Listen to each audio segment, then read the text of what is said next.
Aujourd'hui, Nadia a une question pour toi. Elle a 33 ans et elle a la chance, la Vénarde, de partir au soleil pour les vacances. Elle aimerait savoir quoi mettre de préférence dans sa trousse de maquillage. D'accord, alors tout va dépendre des habitudes de Nadia.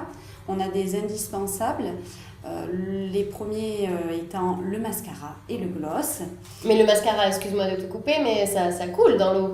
Alors, il existe des mascaras waterproof qui se Ah. trouvent dans le commerce et qui non seulement vont résister à l'eau, mais vont résister aussi à la moiteur, donc à la sueur, et aux émotions, parce que des fois, pendant les vacances, on a des petits moments d'émotion. Chagrin d'amour. Voilà, ou des émotions heureuses. En plus de ce mascara et de ce gloss, on va pouvoir choisir en fonction de ses habitudes des fards à paupières. Le plus simple pour les vacances, ça va être des couleurs qu'on appelle aujourd'hui du nude, c'est-à-dire des beiges, des taupes, des chocolats, ou bien des irisés très faciles à poser, des choses un petit peu nacrées, des dorés par exemple, qui peuvent même s'appliquer aux doigts très facilement.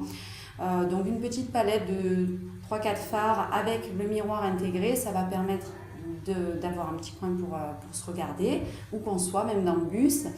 Et puis de se faire quelque chose d'un petit peu plus sophistiqué qu'avec juste le mascara, le gloss. On pourra aussi rajouter un crayon par exemple pour le soir. Certaines vont avoir des soucis de peau, ont l'habitude de se maquiller la peau aussi. Donc là, il sera plus conseillé avec la chaleur de prendre quelque chose de très léger, donc un fond de teint fluide, ou voire une crème teintée solaire.